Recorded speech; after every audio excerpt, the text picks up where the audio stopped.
Já habilita aí, mestre, para eu compartilhar. Tá.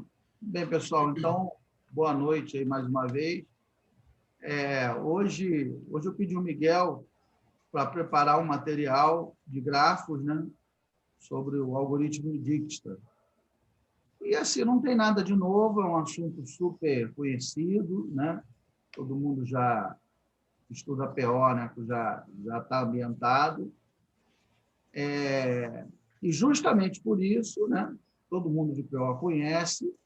Eu pedi para o Miguel preparar esse material, porque eu sei que vocês não conhecem, né? Provavelmente o Lucas não conhece, o Cláudio não conhece, o Leandro não conhece, porque na faculdade não dá. Até deveria dar, mas não dá, né? Então, assim, todo cara de PO sabe o que é o algoritmo de Dijkstra, né? Ah, Sabe o esse que aí eu conheço, professor. conhece? Conheço. Esse a gente viu algoritmo de Dijkstra, a gente viu Canto Noroeste, a gente viu alguns assim. Mas é bem difícil de tu ver mesmo, não vê não. Pois é. Então, assim, normalmente, na graduação, mesmo em produção, a gente não dá a teoria dos grafos, né? Só dá mal e porcamente lá o método simplex, então não dá a teoria dos grafos. E dentro de grafos, um dos clássicos é o algoritmo de Dijkstra, né? Que é a menor distância entre dois pontos, né? Dado um conjunto, um grafo, né? E dois vértices quaisquer, é encontrar o menor caminho que liga um ponto ao outro. É isso, conceitualmente é isso. Agora, grafos tem uma coisa que é incrivelmente irritante, né? Que o conceito é, assim, das outras áreas de PO, eu acho que é o mais simples, né?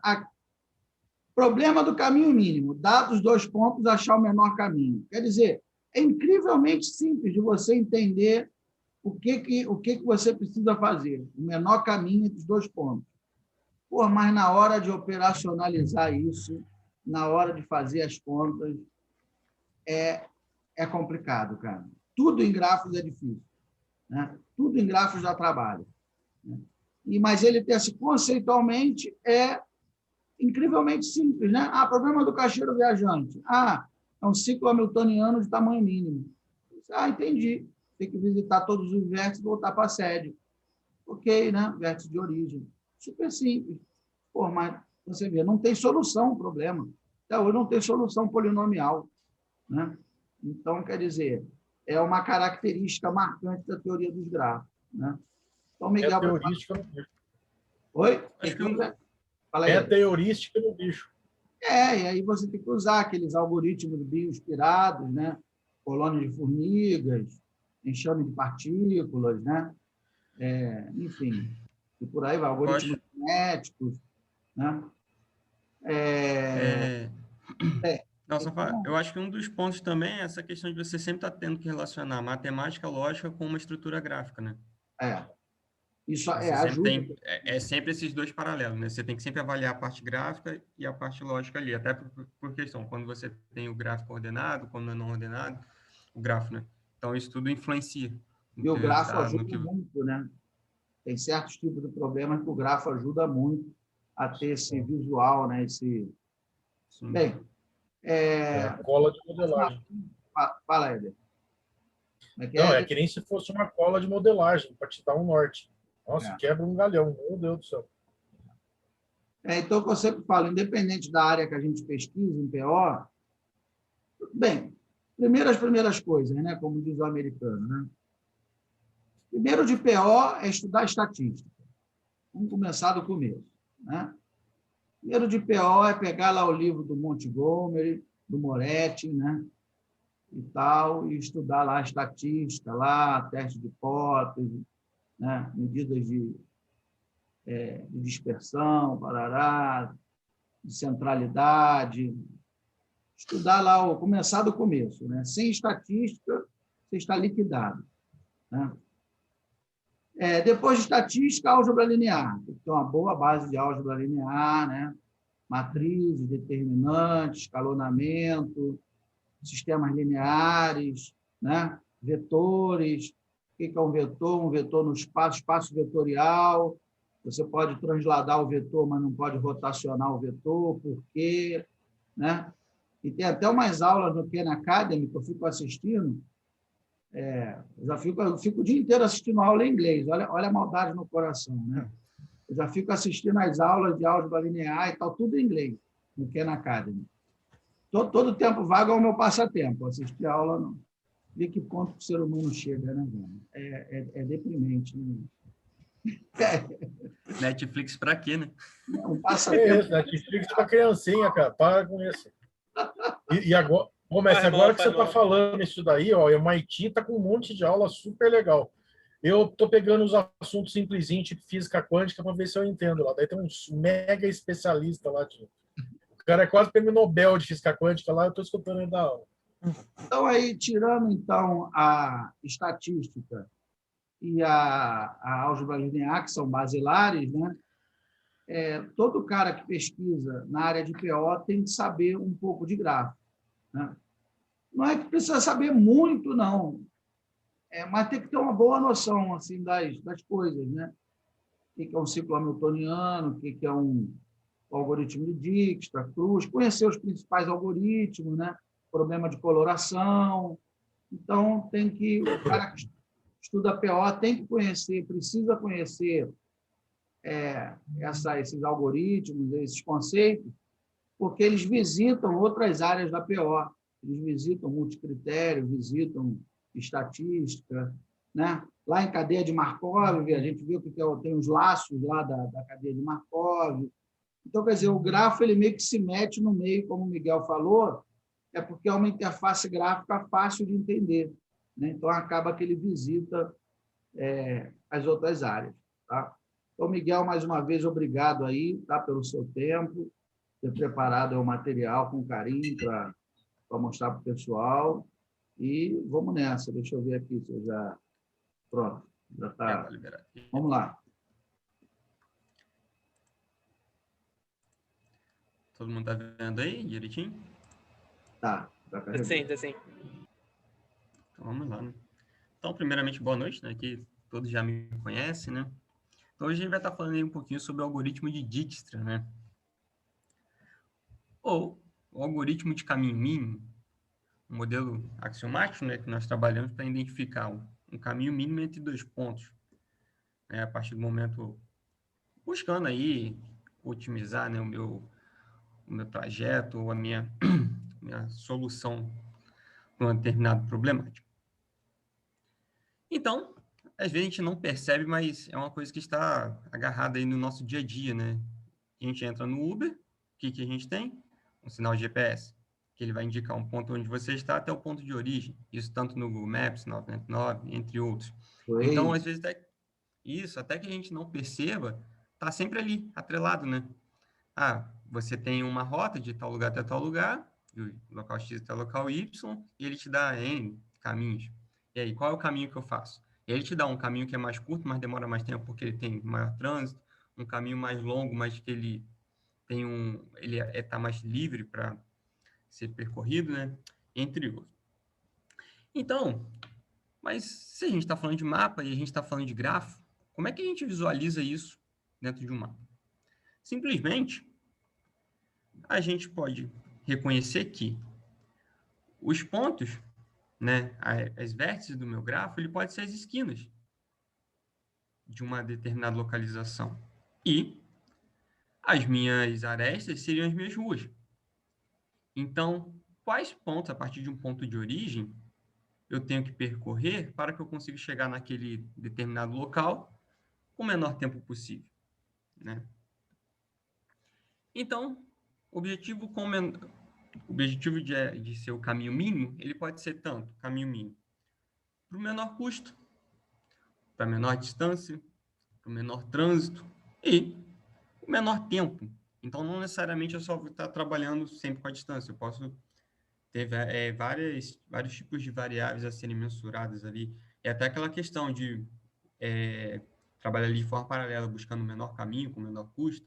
Ou eu posso criar um modelo híbrido também, menor tempo com menor custo, dá para fazer. Exatamente. Também. E ver ali onde é que eu ganho, se eu for para aquele caminho, o que eu perco. E aí vai, né? Aí vai dos nossos planos, ideias e muitas metodologias que vamos trabalhar. Ô, Miguel, aqui em São Paulo não tem os 3 primeiros, é só o tempo, tá, cara? É só o tempo. Só o tempo, senão você não chega. Tem os locais que são as restrições, né? Então, basicamente, a gente trabalha definindo um ponto de origem e um ponto de destino, né? Onde eu tenho a minha sequência de vértices, meu conjunto de vértices aqui, né? 6 vértices. O meu custo, que vão ser as arestas percorridas, né? Cada aresta dessa pode representar um custo, que ela pode ser tanto o meu custo financeiro, né? Não sei, a minha distância em quilômetros, o meu tempo que eu vou gastar ali, entre outros. E aqui vai definir a distância de UV, que seria a distância de um vértice até o outro, com determinado custo. Então, como eu consigo chegar, por exemplo, de A até F com o menor custo possível? Então, definindo aqui A como meu caminho de origem e F como meu caminho final, eu tenho aqui os respectivos custos, que vão apresentar, claro, aqui um valor totalmente hipotético, né? Não fazendo alusão ainda se é distância, se é tempo, etc. Então, consigo obter aqui o caminho mínimo com o seguinte caminho: A até B, B até C, C até E e E até F, que daria uma distância 5, ou seja, o custo de P, que seria o custo de A até F, ele vai ser 5, beleza?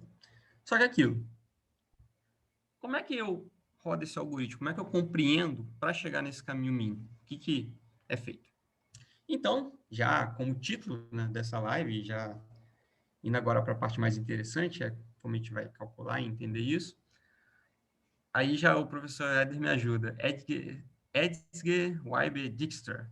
Em 1956, né, ele trabalhava como programador no Centro de Matemática na Holanda.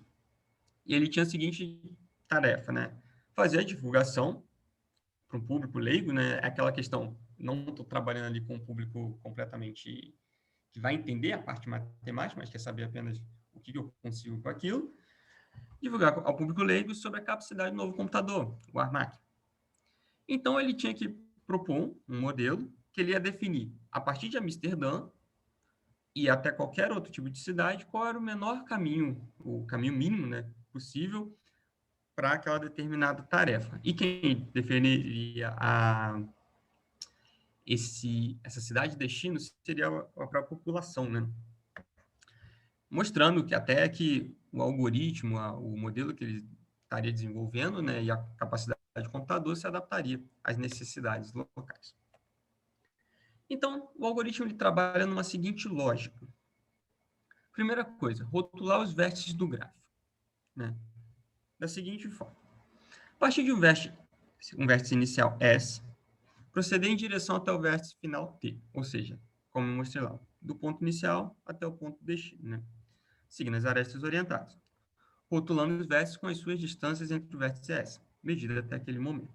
Ou seja, para cada vértice que eu vou acompanhando, eu vou fazendo uma espécie de uma soma, indicando quanto aquele caminho está crescendo até eu identificar o meu vértice final, beleza? A cada estágio do algoritmo, teremos vértices que possuem rótulos temporários e rótulos permanentes. Ou seja, para cada rodada, eu vou definir um valor que vai ser a soma do meu ponto de origem até aquele determinado local ali. Todos eles vão ganhar um rótulo temporário. Daqueles rótulos, eu vou tirar um vérticezinho que vai ser o meu rótulo permanente daquela rodada ou daquela iteração. E, é claro, aqui só está em texto, depois a gente vai ver isso graficamente, né? O rótulo de um vértice VJ é feito permanente quando o rótulo representa a menor distância. Ou seja, para cada conjunto de rótulo temporário que eu vou definir, o menor vai ser o meu rótulo permanente daquela iteração. Começamos associando o rótulo permanente igual a zero para o vértice S. Obviamente, como é o ponto de origem, não tem nenhum valor ainda atribuído. E o rótulo temporário igual a 1 para os outros n menos 1 vértices do grafo. A cada iteração, um novo vértice recebe o rótulo permanente, de acordo com as seguintes regras. Agora vamos lá ver como que funciona essas regras, né? Agora já a parte mais divertida. Primeira regra. Cada vértice VJ com rótulo temporário recebe um novo rótulo temporário dado por o mínimo, que vai ser o valor que ele já tem ali como se fosse, como é que eu vou dizer, o seu caminho anterior, o que está para trás daquele vértice, até aquele ponto, mais o caminho percorrido já, mais a sua sequência, que seria do seu ponto de I até o ponto J, né? Do vértice U ali até o vértice V. Onde V de I é o vértice que recebeu o rótulo permanente, na iteração anterior, e WJ é o valor da aresta, ou seja, o meu peso entre VI e VJ. Feito isso, eu vou identificar ali para cada vértice que está sendo avaliado. Segunda regra, encontre o menor valor entre os rótulos temporários, sendo este rótulo permanente respectivo vértice. Em caso de empate, selecione qualquer um dos candidatos e atribua o rótulo permanente ao escolhido. Então, assim, a lógica do algoritmo é bem simples, ela não tem nada muito, ninguém vai integrar, fazer nenhuma equação mirabolante. É basicamente uma sequência lógica onde a gente vai definindo os caminhos, os menores caminhos para cada vértice, dentro de cada iteração. Dentro desses menores, a gente vai pegar o menorzinho.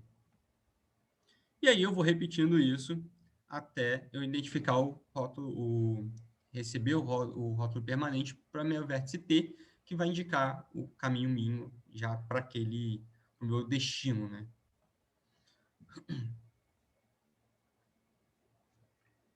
Então vamos lá. A gente vai pegar um grafo. Aqui você vê que eu tenho arestas indo, arestas voltando, mas isso aqui faz parte do modelo.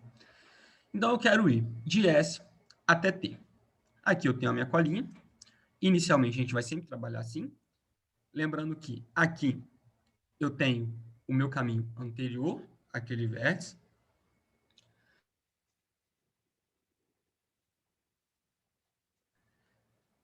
Aqui é a soma dos caminhos que já foram percorridos, né? E mais o peso, que vai ser o valor da minha aresta. Eu vou definir esses dois, e o mínimo dos dois é o meu valor de rótulo temporário. Então, vamos lá. Primeiramente, para A, indo de S. Lembrando que eu vou definir isso para todos os vértices, tá, pessoal? Então, eu já tenho S aqui, ele é meu ponto de origem. Para A, o mínimo vai ser, eu não tenho nada para trás dele, e para o de S até A, o meu peso vai ser igual a 15. Então, 0 mais 15 dá, obviamente, 15. Qual o mínimo entre infinito e 15? 15. Beleza? Isso aqui avaliando essa aresta aqui, de S até A. Agora, de S até B. S até B, como vocês podem ver, eu não tenho uma sequência direta. Ou seja, é infinito aqui e infinito aqui também.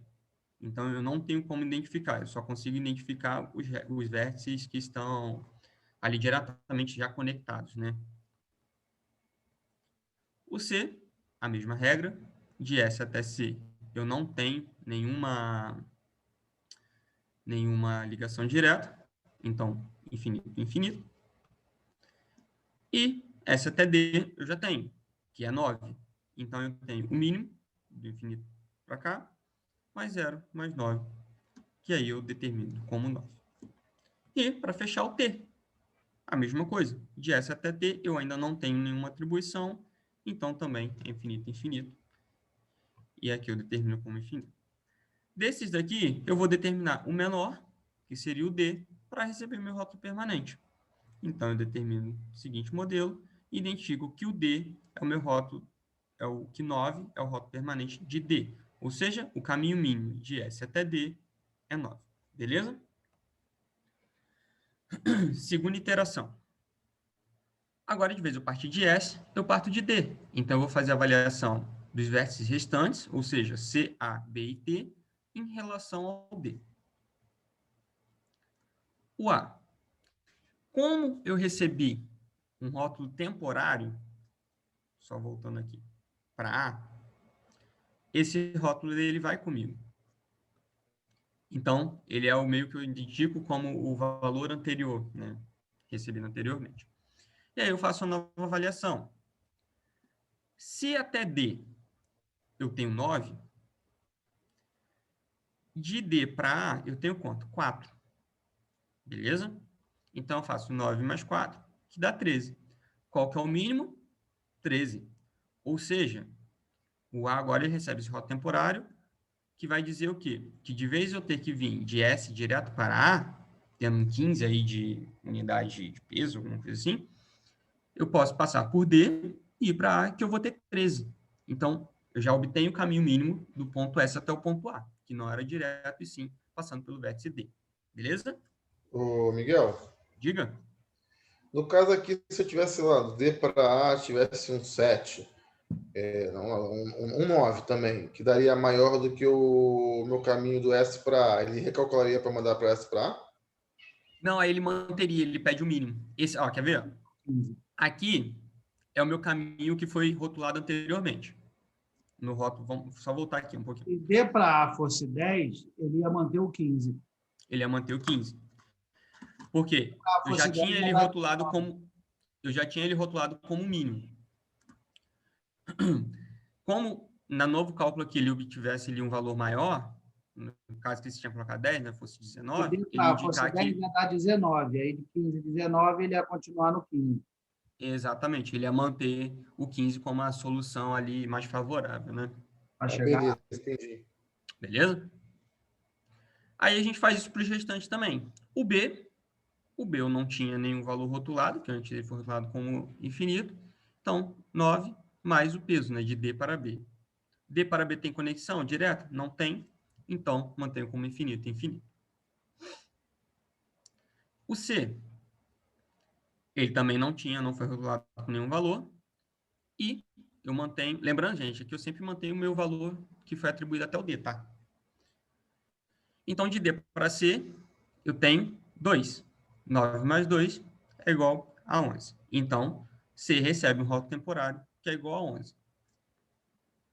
Fechando o T, também, eu não tenho caminho direto de D para T, ou seja, atribui também como infinito. Desses rótulos aqui que foram estabelecidos, o mínimo vai ser trabalhado. Vai ser o rótulo temporário, o rótulo permanente vai ser atribuído ao C como 11. Ou seja, de S até C, o menor caminho possível é 11, avaliando todos os vértices. E aí, vocês estão percebendo que à medida que eu vou fazendo as iterações, quem já vai recebendo rótulo permanente ele não entra na avaliação novamente. Então, só vou avaliando os demais. Então, geralmente, a minha avaliação sempre vai ser N-1, o máximo de avaliações possíveis. N-1 vértice. Então, A lógica é muito simples, né? sim. Ele pega o caminho mínimo até um determinado ponto, qualquer do grafo. Estabelece dali, aquele é o mínimo possível e vai exatamente, embora. estabelece o mínimo ali, e dali ele testa todos os outros para ver qual é o próximo menor. E aí, exatamente, o próximo menor, aí ele desloca para o próximo vértice. Aí ele vai para o próximo vértice, aí roda tudo de novo, a iteração que o Miguel falou. É por isso que a gente fala naquela questão do... Eu não sei se chega a ser, a gente pode indicar que é uma explosão combinatória, porque ele acaba tendo que testar todo mundo. É claro, aqui a gente está trabalhando... Ele não entra, né? Eu ia tirar essa dúvida justamente. Na verdade, o que esse algoritmo faz, ele faz na força bruta, né? Ele pega basicamente todas as combinações e ele vai marcando cada etapa de iteração dele. Exatamente. Então, assim, aqui a gente tem um trabalho, um estudo bem pequenininho, né? Mas dependendo da complexidade do modelo que você for trabalhar, ele vai... O grafo foi muito grande, com muitos vértices. O poder computacional tem que ser... A ordem dele foi muito grande. Já pode complicar um pouquinho. É isso aí. Inclusive, tudo que eles trabalham com brutal force. Por isso que a gente pode ter o risco de cair no NP hard. Ele resolve o problema. Precisa de 3 milhões de anos de interações para resolver o problema. Esse é o problema do gráfico. Não dá para botar lá para rodar e tirar um soninho e depois continuar. Né? Pois é. O meu TCC lá, dos meus alunos lá, ia dar 113 vezes a idade do universo. Falei, olha, acho que vai estourar o tempo de entrega. Provavelmente, né? E aí, seguindo, a gente vai para B. B também não tinha ainda nenhum rótulo temporário atribuído. E também não tinha nenhuma medição aqui de C. Não é? De B, eu estou na iteração. Tá. Perdi, era o C. E de B para C também não tem, apenas de C para B não tem, mas apenas de B para C. Então, eu atribuo também como infinito. Seguindo o T para C, T também não tem, então o mínimo vai ser o infinito, que era o valor já atribuído de T, onde eu tenho aqui de C para T 11, mais o meu peso, que era 7, e atribuía como 18. Ah, mas eu já identifiquei o peso de T, então eu já posso determinar que eu encontrei o valor final, né, o resultado? Ainda não. Não. Por quê? Das minhas atribuições, o mínimo aqui foi o A. Então, a gente vai atribuir o A como meu rótulo permanente, indicando ali como caminho mínimo até chegar a A como 13. Atribuir para A, agora eu vou fazer mais uma iteração, onde eu vou determinar, avaliar o B e, obviamente, avaliar o T. Então, partindo de A para B, o meu peso era 35. O meu peso mínimo, o meu valor de caminho mínimo para A era 13, então 13 mais 35, 48. O outro seria o valor T, onde o mínimo seria 18, que era o valor de rótulo temporário que eu já tinha estabelecido anteriormente. E aí, aqui, vocês verem que ele não tem uma ligação de T em relação a A, então ele indica que 13 mais A até T, como não tem, seria infinito. Então, é a relação do mínimo entre 18 ou infinito. Como 18 é mínimo que infinito, eu estabeleço como 18. Daqui eu vou pegar o mínimo e eu, respectivamente, finalmente, eu indico aqui o meu rótulo permanente para T, que é igual a 18. Então, eu identifico que o meu valor mínimo de S, o meu caminho mínimo de S para T, ele é igual a 18. E aí o astronauta fica aí feliz, né, que encontrou a solução. Então, assim, o algoritmo, ele... Parada da NASA, maluco. É da NASA, esse daí ficou felizão. Não, então, assim, é legal que a gente vê que é um modelo simples, mas dependendo do que você da problemática que você está trabalhando, você vai conseguir trabalhar com ele sem problema. E o mais legal, a gente tem modelos computacionais, né, que fazem ele, né? Principalmente, depois vou mostrar um scriptzinho em R aqui que tem, uma biblioteca do próprio R, que dá para a gente trabalhar esse algoritmo e identificar quais são os vértices, né, que tem que ser percorrido. Então, vamos fazer um mão na massa. Pode falar. Não, só um comentário inocente aqui, sem querer puxar o saco com o Excel. O que você acabou de fazer aí é um programa, uma aplicação simples de método de programação matemática, uma programação linear.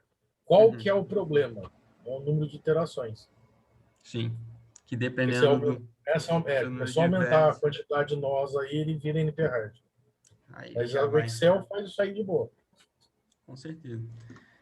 Já falando, falando de Excel, né? Eu vou pegar aqui, eu vou abrir uma planilhazinha para a gente brincar um pouquinho aqui. Não tinha nenhum jeito melhor para escrever, né? Colocar aqui. Então, a gente vai fazer um estudo de caso um pouquinho mais simples, ou não, né? Nada muito complexo, mas para a gente entender a lógica mesmo. Deixa eu botar aqui, ficar melhor. Então, eu tenho um conjunto de vértices aqui também, S, A, B, C, D, I, E, até T, onde eu tenho aqui 7 pontos, né? E eu quero ir, obviamente, de S até T. Lembrando aqui que todos são ordenados. E aí, qual o caminho que eu devo percorrer para eu ter o menor caminho possível, né? De S até T, com o menor custo possível. Esse exemplo, eu acho que está lá no William Lieberman, não é? Do William Lieberman? Eu acho que Esse exemplo eu peguei de uma outra aula do senhor, então eu não sei, provavelmente foi ligando o grafo. Você pegou do Lieberman, eu peguei da aula que eu tinha do senhor. Eu acho que é do ligando. Não é do Lieberman? A gente viu na turma de gráficos. Eu acho que é, não. Não é, Éder?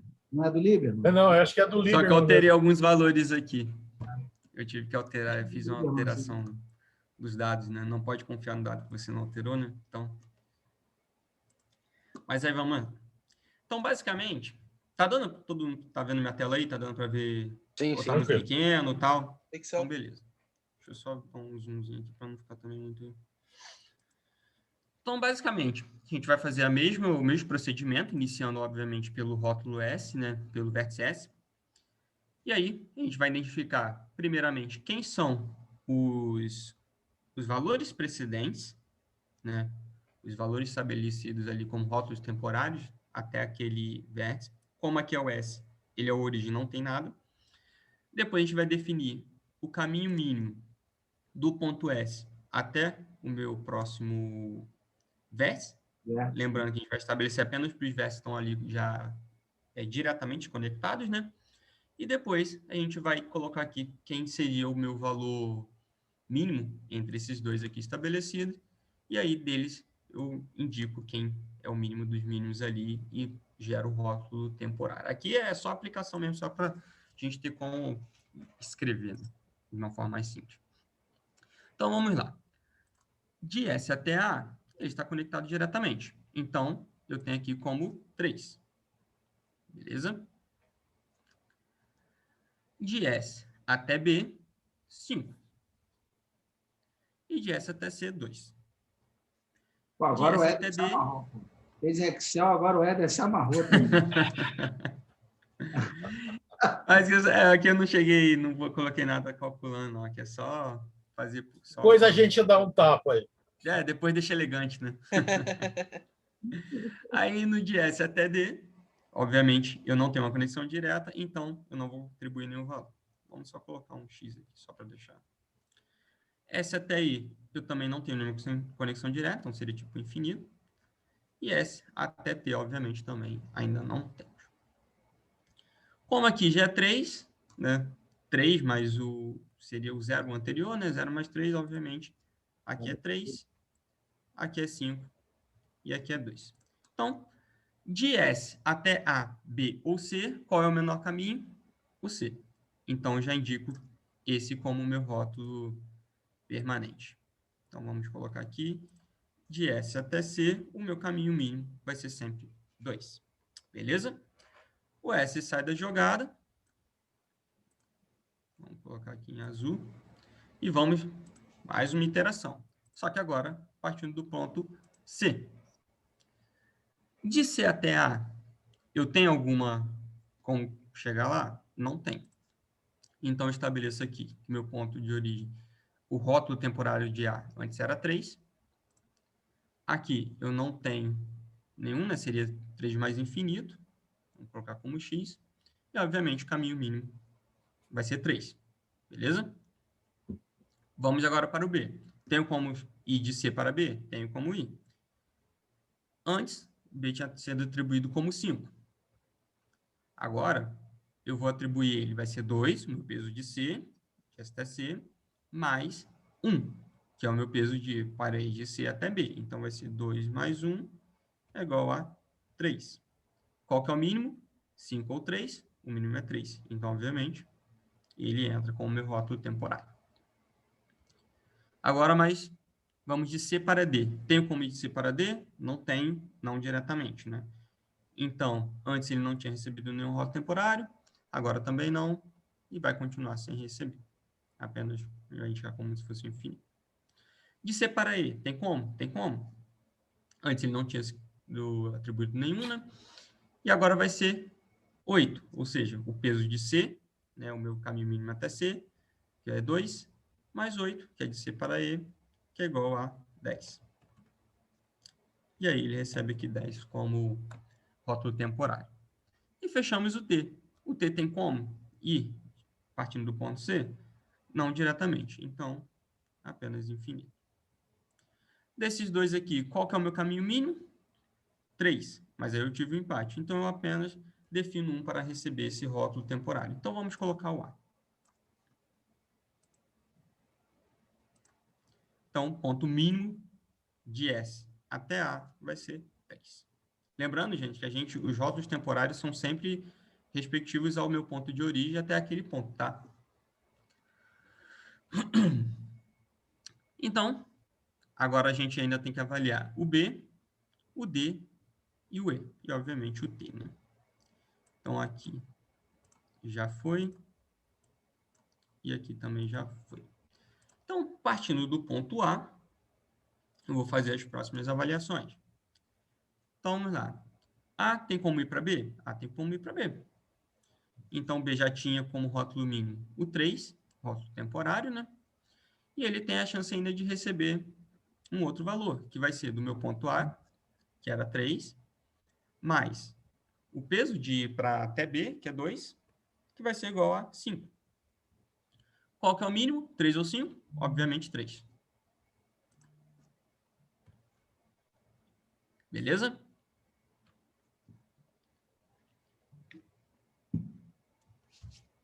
Seguindo, a gente vai avaliar agora o rótulo D. Então, rótulo D ainda não tinha nenhum valor atribuído. Vamos considerar aqui como infinito. Tem como ir de A para D? Tem como ir. A tinha o peso de 3, né? Um caminho mínimo de 3. Então, vai ser 3 mais 7, que é o meu valor para ir de A até D, que vai ser, obviamente, igual a 10. Então, eu atribuo aqui como 10. Tem como ir de A para E? Diretamente não. Então, A para E era 10. Não, desculpa. O caminho mínimo para chegar até E, até aquele dado momento, era 10. E aí, eu não tenho como ir de A para E diretamente, então aqui vai ser infinito. Entre 10 e infinito, o mínimo é 10. E o T ainda continua sem receber nenhum valor. Qual que é o mínimo dos 3? Obviamente, o caminho B. Então, vamos rotular o B como meu rótulo permanente, sendo 3. Então, meu ponto mínimo para ir de S até B é 3. Beleza? Então, esses 3 aqui já foram. E agora, partindo do ponto B, que foi meu rótulo anterior, eu vou fazer as outras avaliações. Só vai. Então, vamos lá. Obviamente, DI aqui já tinha como 10, como rótulo anterior, né? E o T ainda era infinito. De B para D, eu tenho algum caminho? Tem. 2. Então, eu vou pegar o meu valor de B, que era o caminho mínimo até B, que é 3, mais 2, que é o peso para eu ir de B até D, que é igual a 5. Então, rotulo aqui porque ele é o mínimo entre 5 e 10. Esse aqui é o meu valor mínimo. Já para eu ir de B para E, tem como? Tem também. Então, eu tenho um peso aqui de 5. Então, vou pegar 3 mais 5, que é igual a 8. Perfeito. De B, eu consigo ir para T? Ainda não. Então, infinito, infinito. Qual é o meu mínimo? D. Então, o D recebe um novo rótulo agora. Então, o meu caminho mínimo para ir do ponto S até o ponto D é 5. Isso já fica registrado. Deixa eu puxar para cá.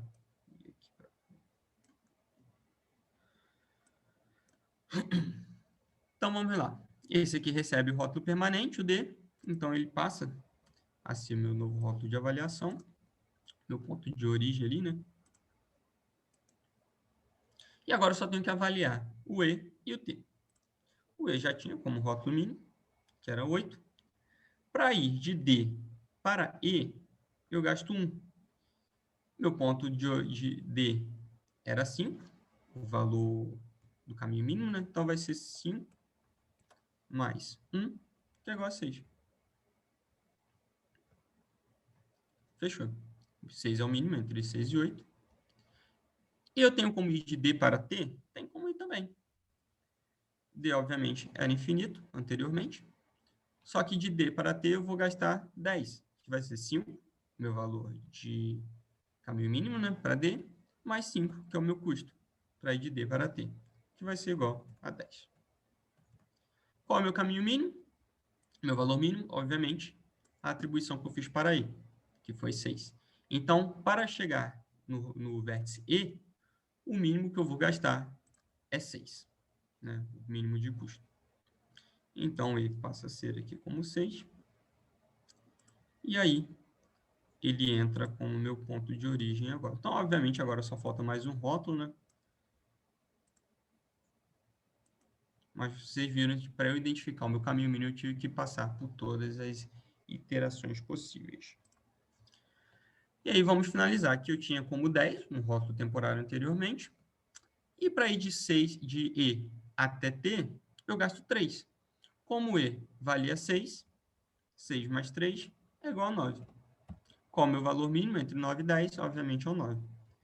Então, meu custo mínimo para ir do vértice S, que é o meu vértice de origem, até o vértice T, vai ser 9. Então, eu fecho minha avaliação aqui e indico como 9.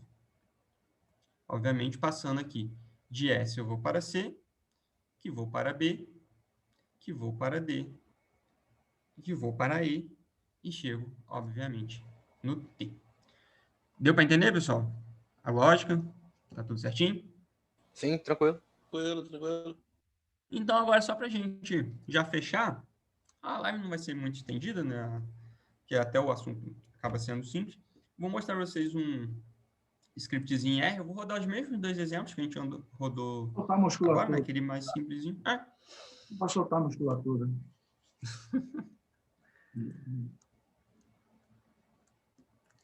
Aí vocês vão ver aqui, ele, assim, às vezes é meio chatinho, né? Que você tem que mostrar aqui como é que é o... Aqui eu não tenho como fazer um para todos. Até tem, mas acabou que esse aqui fosse um modelo mais simples. Basicamente, a gente usa duas bibliotecas, né? Do R. O R aqui todo mundo, acho que já está familiarizado, né? Então, acho que não preciso ficar mostrando nada muito em detalhe. Deixa eu aumentar aqui só o... Deixa eu só tirar esse negócio do... Senão acho que ninguém vai enxergar nada. Cadê?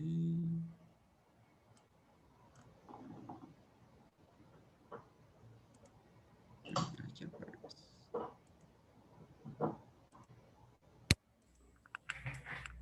Agora vai dar para vocês verem um pouquinho melhor.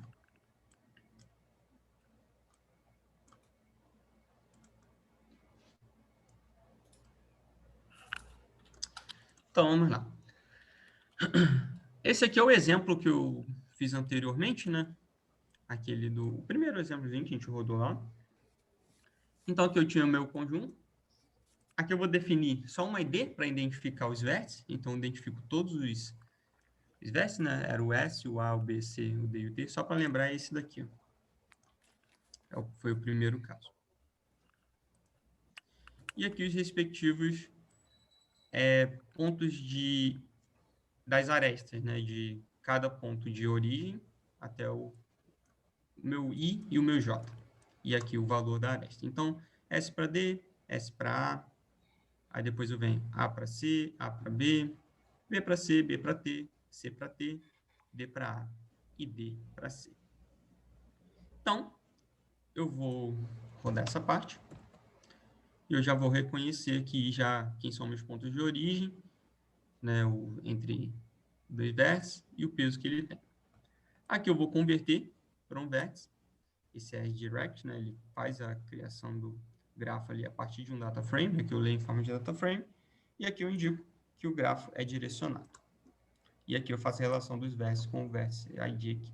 Essa estrutura aqui, gente, eu fiz uma adaptação nela, tá? Ela não é certinha não, mas eu fiz uma adaptação para ficar mais lógico. Aqui eu vou plotar o grafo. Você só me desculpe que eu ainda não descobri como é que eu faço. O grafo no R, ele vira e mexe, ele vem certinho, mas ele não vem numa estrutura muito lógica. Por exemplo, o S vem aqui, no direito. Né? Aí, se eu rodar de novo, ele pode me dar... Ele só muda a posição. Mas é a mesma coisa. O Miguel, na hora que você descobrir, você me ensina, que eu também não sei, cara. Até aí eu chego.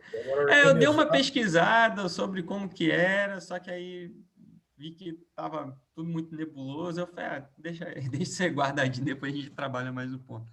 Mas só para como prova aqui, ó, se eu rodar de novo, provavelmente vai dar outra. Olha lá, já mexeu na estrutura. Acho que isso está no próprio... O meu ponto de origem agora já foi para cá. Isso deve ser da própria função plot, deve ser problema da biblioteca. Aí eu não sei se tem ainda alguma coisa que ajusta, mas aí também isso não é muito problema para a gente, porque só para a gente ter um modo de... Claudião, ó, vamos deixar bem claro que eu não sou nenhum especialista em R, mas até onde eu li, cara, a biblioteca não prevê esse tipo de coisa, provavelmente. Né? Então, acho que é nessa linha que você está falando. Prevê onde seria meio que... onde ele deve ser randômico. Se você não botou nenhum parâmetro, sai randômico mesmo. Qualquer ponto. Se eu não me engano, tem alguma coisa que ele lê isso aqui como se fosse uma matriz. Aí você tem que identificar meio que um ponto de origem dentro dessa matriz para um dos vértices, para depois você, assim, na hora dele plotar, né? Mas isso aí já é uma Ô, conversa mais Claudião, pra ó, frente. um negócio que eu pensei, cara, mas eu não descobri como é que faz. Tem jeito de você passar para ele uma coordenada, por exemplo, do ponto S e do ponto T? Eu não Aham. descobri como é que faz isso. Isso resolveria. Você teria o mesmo gráfico. Entendi. Tentei fazer uns negócios aí, mas não consegui fazer, não saiu. E continuou saindo randômico. É. Eu acho que é isso que falta, por isso que mexe no gráfico. E o pior é que o do R só tem essa biblioteca, o iGraph. Acho que tem essa, tem mais uma, mas aqui é mais utilizada, essa daqui. E tanto que o Dijkstra, né, eu peguei da própria biblioteca, né? Ele tem uma funçãozinha ali como shortest paths, e aí você consegue gerar. Então, basicamente, até aqui, eu crio o meu grafo, né? Faço a estruturaçãozinha dele aqui e ploto ele. Basicamente, aqui, eu vou definir o meu caminho mínimo, shortest paths, e eu coloco aqui como resultado. E aqui depois eu quero ver esse daqui, ele imprime a matriz com todos os caminhos mínimos, tá? Então, onde você está vendo aqui inf, é porque não eu tenho como ir. Por exemplo, como ele é um grafo direcionado, calma aí que aí eu tenho que sempre estar com ele aqui aberto. Como ele é um grafo direcionado, por exemplo, para eu ir de A para S, não tem como. Cadê o A? O A está aqui. Eu só tenho como ir de S para A. Para S não tem como. Então, ele vai mostrar aqui, para cada par aqui, os caminhos mínimos possíveis. Lembrando, você lembra que o caminho mínimo de S para A era 13, que era passando pelo D, né? Então era 9 para, e ele passava aqui, indicava aqui como caminho mínimo. Então ele faz indicação, obviamente, de S para T eu tinha 18. E aqui eu só rodo mais uma funçãozinha, que é para ele indicar quais que são os vértices que ele passa. Ou seja, ele passa pelo S, é o meu ponto de origem, aqui indo até T, né? Ele passa pelo D, ele passa pelo C e passa pelo T. Então, ele faz aqui, ó, 9, 1, 2, 11, mais 7, 18. E indica que o caminho mínimo de S para T é 18.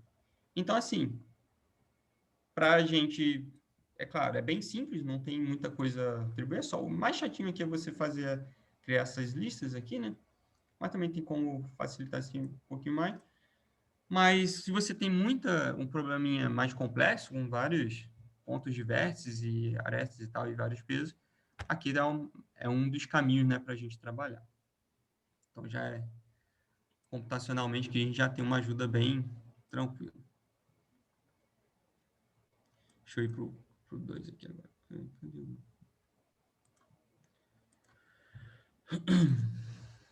Desculpa, eu tenho um estoque, eu não gosto de mexer com R com um monte de coisa carregada, então sempre fico limpando. E agora indo para o segundo caso, que é esse último que a gente fez até na mão lá no Excel, né? Então, obviamente, a gente vai, mesma estruturação, aqui eu indico os meus vértices, e aqui os possíveis caminhos de cada vértice pertencente, né? Aqui os respectivos pesos. Então, aqui eu vou fazer a inserção dos dados, aqui eu vou criar a minha estrutura de grafo, e aqui eu vou fazer o plot. Figure merge to Lord. Pô, aí você me...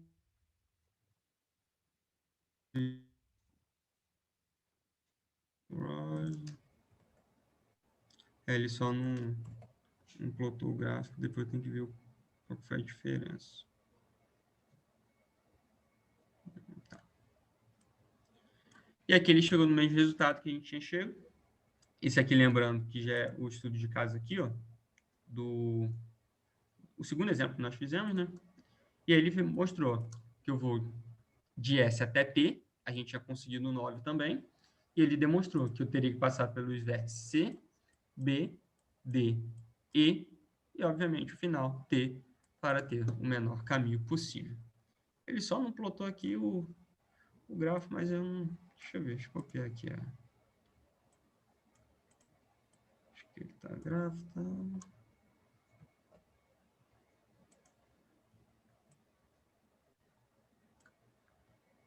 A estruturação é a mesma. Indicou apenas como muito... Não entendi também. Agora foi. Aqui ele já ficou um pouquinho mais... Bem mais diferente, né? Então, a gente também aqui já chegou no valor do ponto de origem S até o ponto T, passando pelos vértices C, B, D, o E e T. Então, eu venho daqui para cá, venho para cá e chego no final. Então, basicamente é essa nossa live aí de sábado à noite. Vou estudar o Dijkstra aí. E aí, para complementar, né? Obviamente, depois que a gente aplicou no R aqui, o astronauta mostrou que estava tudo interessante, todo mundo ficou feliz. Já conseguimos rodar o Dijkstra no R, aprender como é que é. Que não basta também só saber rodar no R, a gente tem que saber como é que ele trabalha por trás, né? Então, a gente já entendeu como é que funciona a lógica do algoritmo, como é que é o processo axiomático e como é que a gente chega no resultado. E aí, os astronautas aí já tem como chegar no caminho para casa, né? Então, perdi alguma estrela aí, já tem como chega. Tem que dar animada para sábado, né? Não dá para ficar só falando de número, né? Muito bom, cara. Bem, há 3... Quem quiser depois estudar, né? Há 3 caminhos possíveis, né? 3 livros possíveis. O livro mais fácil que eu vi essa explicação é o livro de logística do Balu, né? Aquele livro preto, né?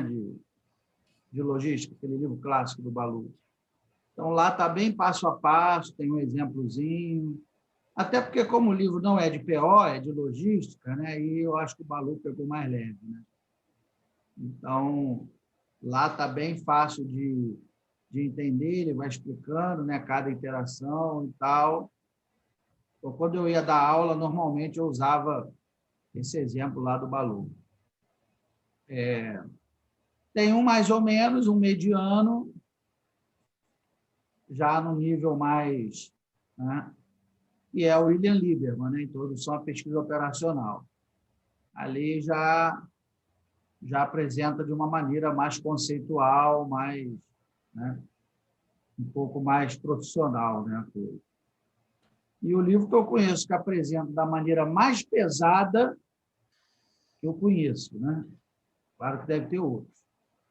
Mas o livro que eu vi mais pesado é o do Boaventura, do Paulo Oswaldo Boaventura Neto, né? Esse aí você pega, realmente, se você nunca viu o algoritmo, você pega, você olha para a página, ela olha para você. Você, né, chora, né? E você chora. E aí você chora. Você senta no meio-fio, aquela chuva fininha, né? E aí você fica ali. Imagina num clipe, né? Aí o ônibus passa assim, passa na poça. Joga água em você fica todo cheio de joga, aí você só aceita. Faz um clipe, né? Abraça o joelho, né? Abraça o... né? E fica ali. Fica em posição fetal, assim, no meio da rua, né? No meio da rua. Tu manda para um amigo no WhatsApp, né? Aí ele bota assim, pô, tu sabe como é que fazer isso? Ele digita por meia hora. Aí depois manda assim, não. Aí tu, não. Valeu. Não, e um emoji assim. Então, são esses 3 livros. Com o tempo, você, assim, todos vocês já são pesquisadores da área de PO, né? Então, a gente tem que ajustar o nosso discurso de acordo com o nosso público, né? Então, se eu for apresentar um trabalho no SBPO e apresentar como fundamentação o livro do Balu, eu sou linchado no meio de todo mundo ali, né? Certamente serei... As equações na aba rodando. Certamente serei defenestrado publicamente ali entre os meus pares, né? Então, se eu for apresentar no SBPO, eu entro logo rachando com o livro do Boaventura, né? Então, agora, se eu for fazer um trabalho para o Enegep, for dar uma aula, eu já uso o livro do Balu, que já é mais didático, mais, né? Então, até essa preocupação a gente tem que ter, né? De ver o mesmo assunto em vários livros diferentes, com o tempo vocês vão desenvolvendo essa loucura, né? Isso é uma loucura, né? Isso é uma... Né? Então, com o tempo, vocês vão... Eu acho necessário. Tem professor que não. Aprende lá o mais difícil, entra rachando e vida que segue, né? Mas eu gosto de ver várias abordagens diferentes para o mesmo assunto, e aí eu vou ajustando de acordo com o público que eu vou dar aula ou de acordo com o congresso que eu vou mandar o artigo, né? E já pensou pegar o livro do Boaventura e usar para dar aula na Casa da Pesquisa Operacional? Vai virar a casa vazia operacional, porra. Ninguém nunca mais vai... O negócio é o seguinte, se a gente for se a gente está num evento top, o journal é usar navalha de Ockham, só que ao contrário, entendeu? Você pega o simples e faz o mais complicado possível. Exatamente. Eu tenho que sair dali, tem que ser respeitado. Né? Chegou a ninguém entendeu, mas chegou. Exatamente. Você tem que pegar um negócio simples e falar da maneira mais difícil possível, que você conseguir. Né? E dependendo do público, né? Se você vai dar uma palestra, uma aula, com um público mais heterogêneo, é o contrário.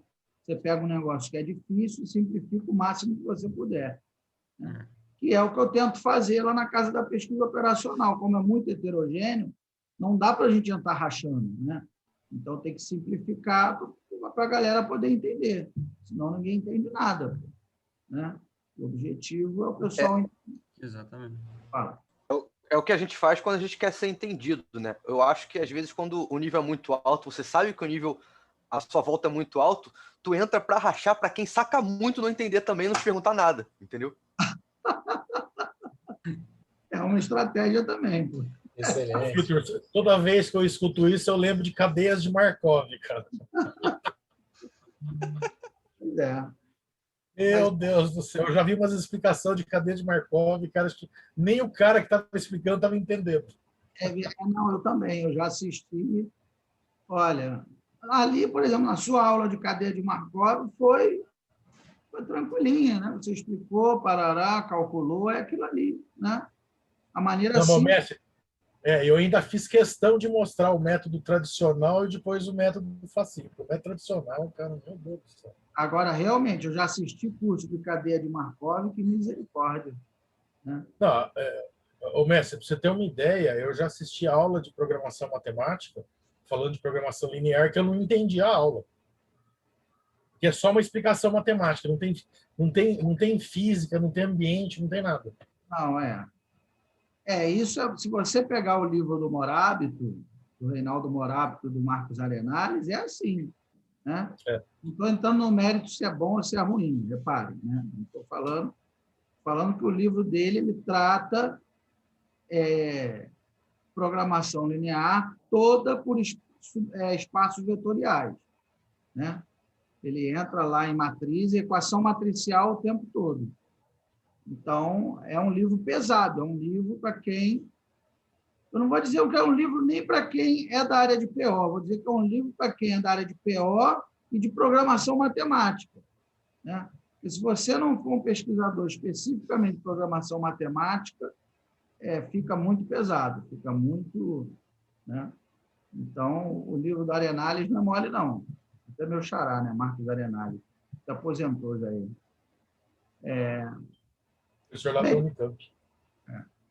Então, Miguel, obrigado. Aí, alguém tem mais alguma dúvida? Não? Está tudo tranquilo? Tá? Então, tá bom. Então, vamos encerrar por aqui. Beleza. Amanhã, o Pablo, né, vai mostrar o Idocrio, né? Finalmente, a criança nasceu. Nossa. É nome de remédio, hein? Isso aí é nome de remédio. Tem Idocrio, Rivotril, esse negócio. Tá de treta isso aí. Amanhã que nasceu o Sudoku lá, Sudoku árabe.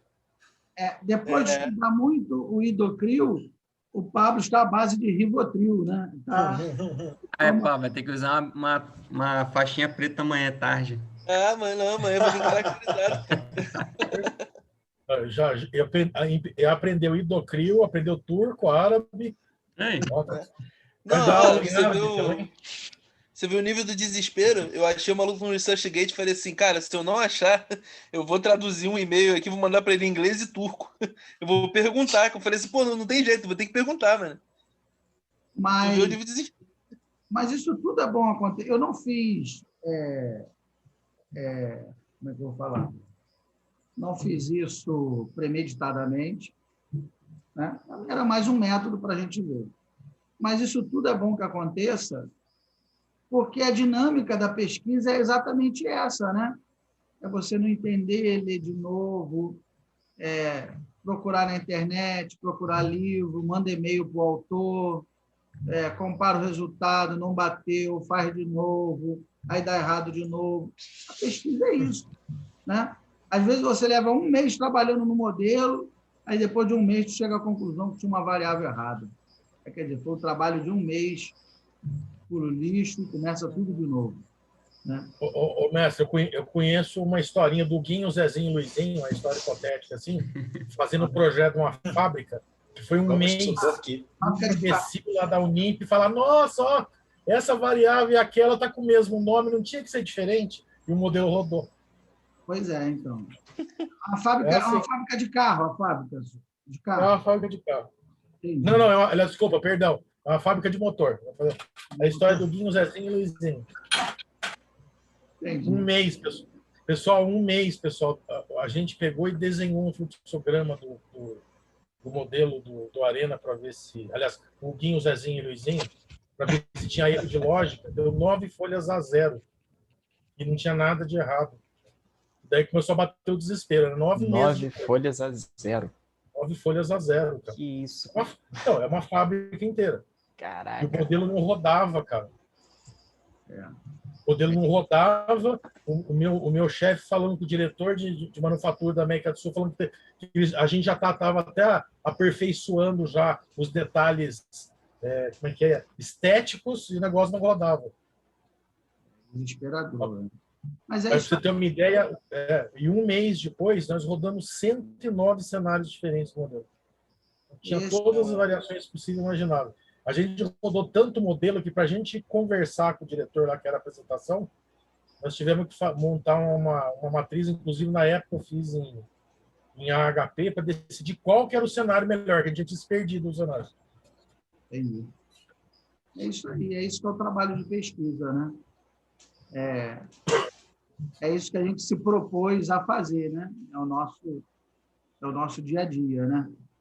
Depois que a gente acerta, fica feliz também, né? Depois que encontra lá, dá maior alegria. É isso aí. Tá? Então tá bom, pessoal. Então amanhã a gente se encontra de novo com o Pablo, para a gente conversar com o Pablo sobre o Hidrocrio. Tá? Boa noite. Obrigado aí, Miguel. Valeu, pessoal. Valeu, Miguel. Tamo junto.